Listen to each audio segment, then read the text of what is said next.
I had a crazy dream last night that was, I had DMT trip in my dream. Okay. What's good, people? Agent Juice reporting for duty. Well, I think it is high time to once again dive into anime on this channel and talk One Punch Man, because I finally watched through it. And I know I'm kind of behind on it because it was a big thing back a few years ago, but here I am now, being late. Anyway, I wanted to analyze it because I've always wanted to watch it because the premise tickles me.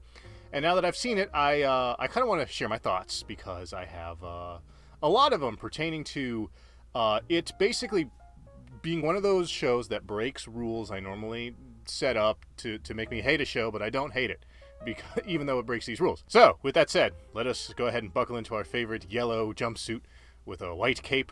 Let us do our 100 push-ups and 100 sit-ups and 100 squats and a 10-kilometer run till we go bald, and then one punch that like button, and let's go ahead and talk One Punch Man. So first things first, of course, is the Speedpaint. This is basically a Joe Rogan gag. The reason why I did Saitama in a Joe Rogan setting is I remember seeing online, it was like Reddit or 4chan or one of those websites where ne'er-do-wells go, where they were it was like a hypothetical, what if Joe Rogan interviewed Saitama, and you can imagine the questions he'd ask him, like, hey man, what's your workout routine?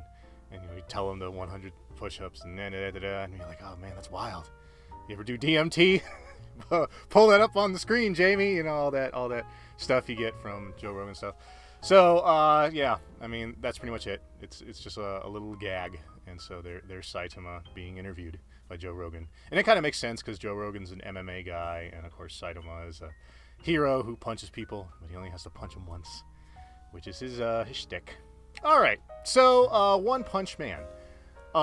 Despite wanting to see the series, I actually originally had a little bit of hesitation around it.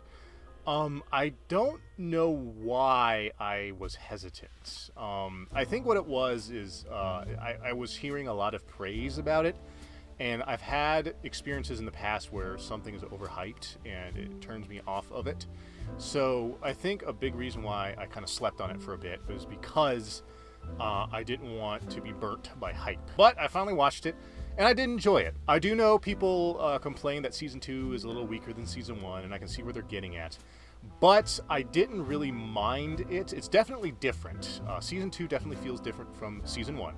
But I don't mind that change because One Punch Man does something very interesting. And I want to explore it because it's one of those things that it does is one of those things that I usually complain about. So the TLDR of it is the main thing that it breaks is the fact that the most interesting character on screen is not the person we usually see the most, which is Saitama himself. He is the titular character, but he's not the most interesting character. He's definitely a funny character and an unusual character, but he's definitely not the most interesting character. And the funny thing is that I think the reason why I let it slide is a new rule that I'm starting to discover with shows that break rules, in that it's a tonal setting. Okay, the show pitches itself to me saying this show is not meant to be about the One Punch Man, even though it's called One Punch Man, because this show is a satire. So for those of you who have not watched One Punch Man, which I highly doubt there's many of you, but I do know there are people who watch this channel who don't really watch a lot of cartoons or anime. So the lowdown is One Punch Man is about Saitama, the titular character known as the One Punch Man. Not in setting, strangely enough. Anyway, his deal is that he lives in a world of superheroes and supervillains, and they all fight and stuff. He used to be just a normal guy, but one fateful day he had a run-in with a supervillain monster, and he defeated it, and it gave him purpose in life because he used to be a loser. So he decided, I'm going to be the greatest hero the world has ever seen. So he decided to follow a very strict workout regiment of 100 push-ups and 100 sit-ups and 100 squats and a 10-kilometer run every single day for 2 or 3 years. And he makes a big deal about it. And the joke is that this simple workout routine ended up making him the most powerful being on planet Earth. He worked out so hard that his hair fell out, which is why he's bald. As soon as you learn this little tidbit of how he became so unbelievably powerful, it immediately sets the tone. Okay, this is a joke. Okay, Saitama is not meant to be taken seriously. And a lot of the early episodes have him struggle in non-superhero ways. A really good example is there's an episode, and these are all Japanese names, so forgive me if I can't remember them all off the top of my head. But in an early episode, he has to face off against this Hercules beetle monster guy who is like terrifyingly strong and is known for killing every opponent he's ever faced. And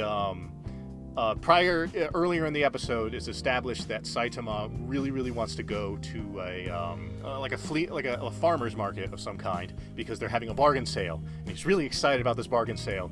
And he's like, okay, well, I got to take care of this weird thing going on with this beetle guy, but it's today, and I'll have plenty of time because the market is not until tomorrow. So anyway, so he does the thing, and he like faces off against the beetle guy, and there's this huge battle between him, and the beetle guy's beating up Saitama, knocking him around this huge arena. But Saitama is like, he's just taking the hits normal, and he's like, it's like a bait and switch scene where he's like being beaten around. It's in his head. He goes like, oh no, I've made a fatal mistake. And the joke is, oh, you think he's talking about underestimating this opponent. But in reality, the opponent said something about like, when I get super enraged, it lasts until a whole week, and I won't be calm until next Saturday. And so, but what's really going on is that Saitama is deducing, wait a minute, a week from Saturday? That means, oh no, I miscalculated. The bargain sale was today.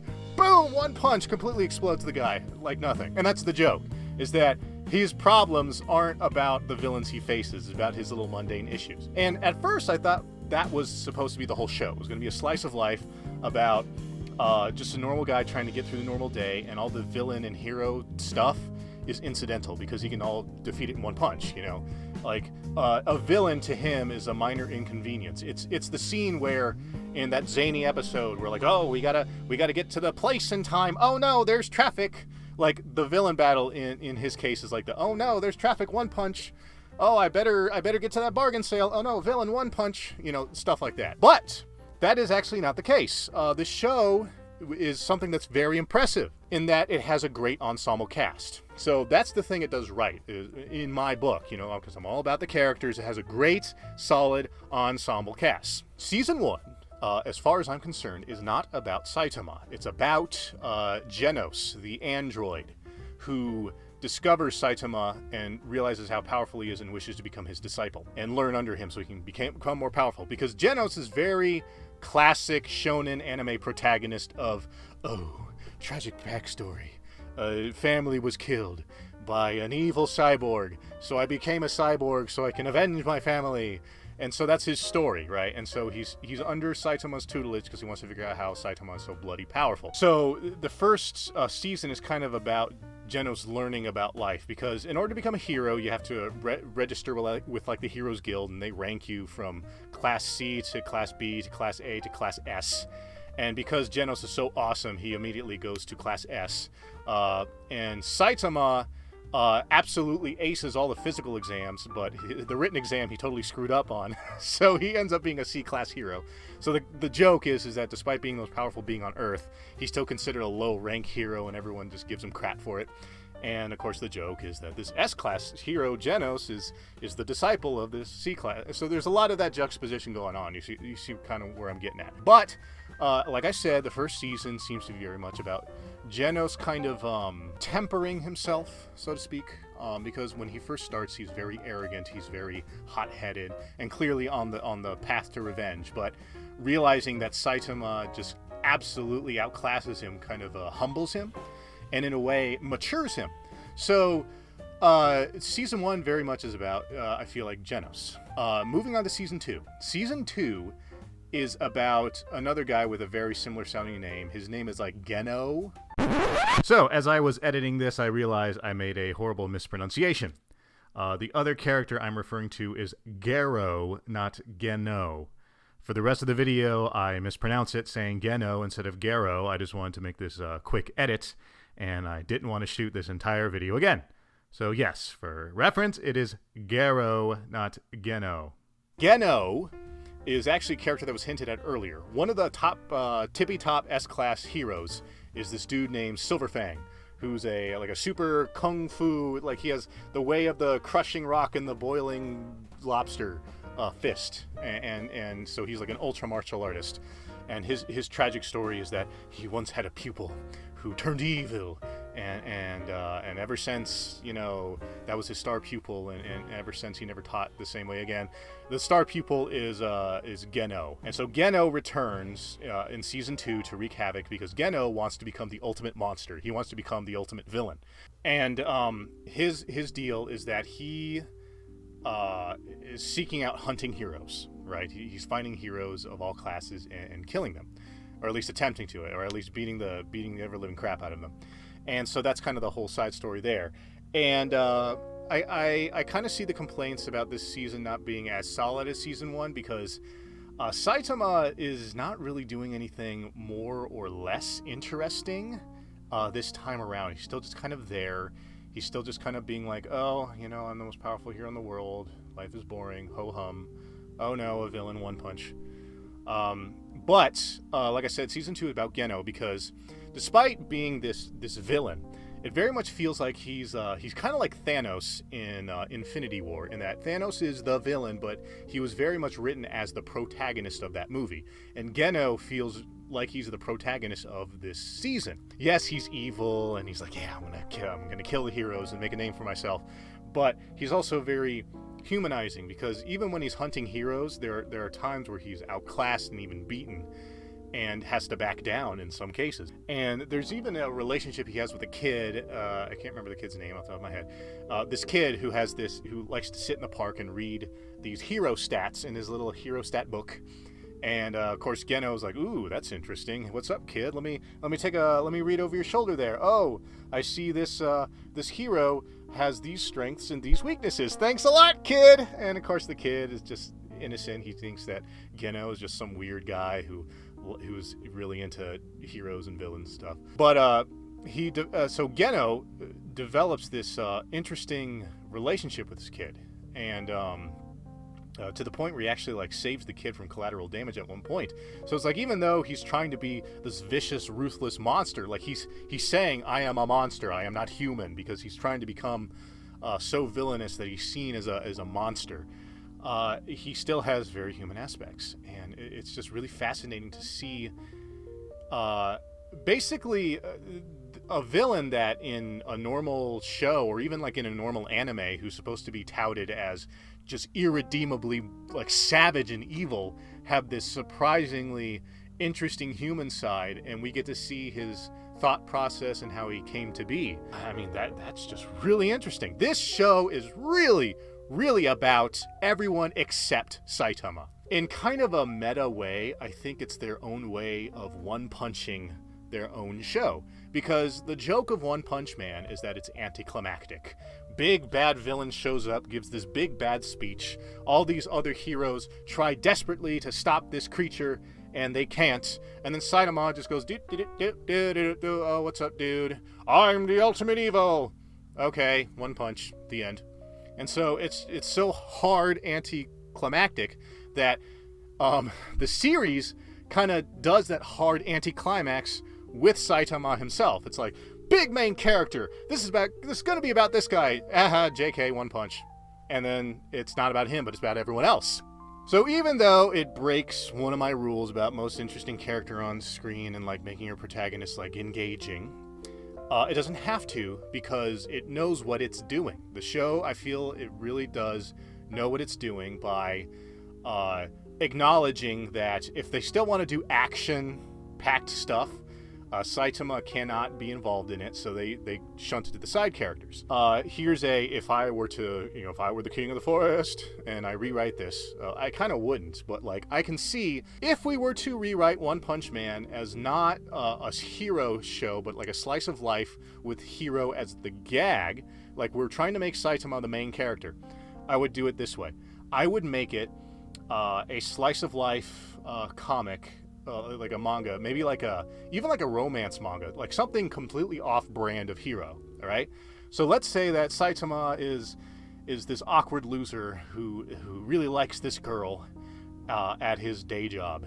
She's probably like a stereotypical Japanese salaryman, and he really likes this girl. Think Agretzko, actually, living this corporate life and wanting something more, but he does the hero stuff on the side. So the joke is, the episode is like, oh boy, girlfriend Chan really likes these roses, and if I buy her these special roses that can only be bought at this store at this time of season, she'll really like me. Oh no, but I only have 2 hours to do it. I better go run. Oh no, cataclysmic thing, one punch. And it's just like, oh, okay, well, that guy's done. Oh no, he took up too much of my time. Oh, I can't get those roses for girlfriend Chan. Woe is me. And like that would be kind of the non-hero One Punch Man. But One Punch Man is a hero show, so they added a great ensemble cast of secondary characters that we can watch instead of Saitama. And Saitama can be there to be a joke and kind of be the mentor character to Genos, who I feel is more of the actual protagonist of the series. Okay, so with that, I'm going to go ahead and wrap it up for today, so you people know what to do here. If you like what you see and you want to see more, go ahead and one punch all 3 of those buttons. I don't know how you're going to do that, but if you do your workout routine right, you'll find a way to do all 3 of those: like, subscribe, and notification bell to keep up with the channel whenever I post all that noise. Also, go ahead and comment below. Let me know what your thoughts are. If you've seen One Punch Man, what do you think of it? You know, what do you make of a main character who really isn't the main character of his own story, and somehow does it well? Or if you disagree, you think it's crappy, let me know. Also, go ahead and, of course, share this video. Share it far and wide, because you need to let everyone know what you watch, except the bad stuff. And, of course, if you wish to stalk me elsewhere on Interbuts, go ahead and hit up my social media links. I'll put them here on the screen, as well as you can go to the intro video that I always link down below, and you can hit that up, and that'll have the external links that takes you out. So, with all that said, I thank you for spending this time with me. I hope you all stick around. And until next time, deuces.